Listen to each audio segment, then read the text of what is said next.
actually met on Skid Row when I was actually working as a summer teacher at Ninth Street School on downtown LA.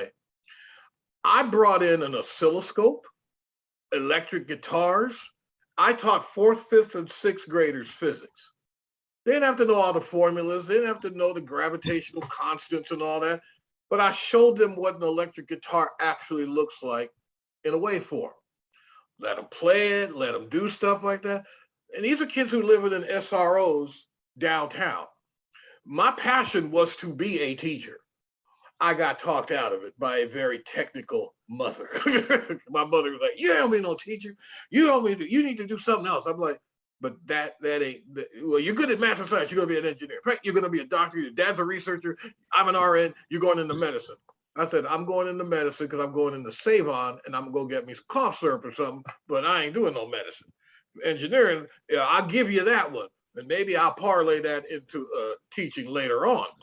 But I think what I have got to, I want to get across, and I want everyone to just kind of focus on is we need that passion. We need to get that fire back into ourselves, into that belly of finding those kids, reaching out to them. I know there's a lot of stuff that's gone on. I mean, if we take a look at what happened, I always look at 1990, or excuse me, 1983 as a turning point in my life, in my perspective of public school.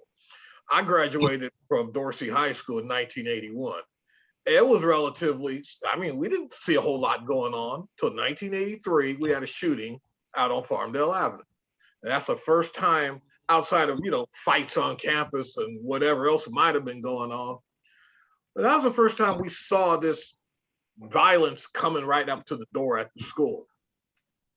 And we need to be able to stop being scared of our young brothers on the street. We need to stop judging them just because they got a do-rag on or they wearing their pants. Well, let's talk to these kids. I met this brother the other day. He pulled up, he said, "Hey brother, can I ask you a question?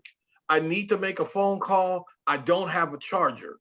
I was wondering, could I Bluetooth and speak or something? I mean, I got to call my doctor." I gave the brother my iPhone. I said, "Here, take the charger." He said, "Why?" I said, "You need it."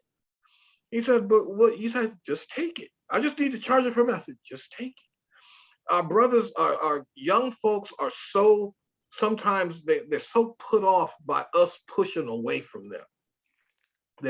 They don't feel like the older generation cares. We don't love on them. I heard something that, and I'm going to close with this. I don't particularly agree with this brother, but I'll just quote him for a second because I was going to call in and scream at him. Jason Whitlock, who's a writer, kind of, sort of, I'll just put it that way. He used to be on ESPN, and I think he's on Blaze now. So that kind of tells you what I think of the brother. And they were talking to him last year when Doc Rivers made one of the most poignant comments that I ever heard about our experience in the country. He said, Doc Rivers said, "It is almost unfathomable and unconscionable to think that we love a country that does not love us back." And I think Whitlock heard that comment and he said, "Well, this country don't owe you no love. What this country owes you is liberty. It don't owe you nothing but that." And I'm going, well, you know what? I get that, but is it liberty? Isn't a form of liberty loving on you? Being appreciative of the things that we have done in this country, being appreciative of the things that this country actually owes to us, which has never paid us.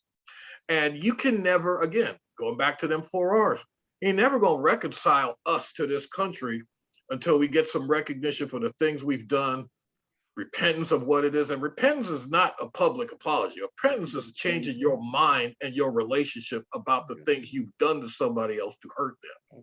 Because once you change your relationship to those things, then you'll stop doing them. Then you can make repair and then you can reconcile. Okay. But until we can reconcile ourselves to ourselves, especially us old heads to our young heads, it's like you said, each one teach one. And I'm done.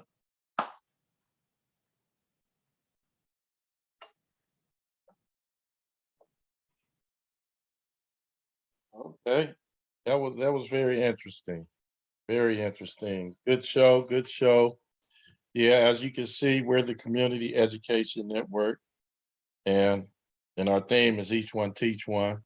We have a Conscious Corner, and we have the CEN show, and that's what we do. We do our best to give information to everyone, and we got to make people think, and we got to encourage people to do better.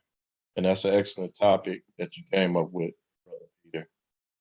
And I'd like to thank everybody for being here and making their contribution. Next week, we have our first year anniversary show. We've been doing this a year now, as far as the CEN show. Professor Rod and the Conscious Corner and historian Joe Hembrick. They've been doing it for some months now, so they're going to be coming up on a year. So next week, I would like for everyone to attend that's on the team. I know that we may fall short a few people, but I want everybody to attend so we can basically have a good time and give the props to everybody. So Professor Ra,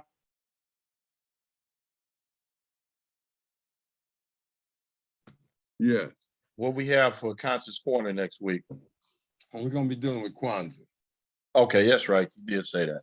Okay, excellent. I need to get that on the website. All right, Brother Peter. Hopefully you could come next week so you can hang out with us. Absolutely. And Thank you. and Brother Doctor Hembrick and Machinda next week, man. Hopefully you be there. All right. Thanks a lot, everybody. Each one teach one, and Conscious Corner and the CEN show.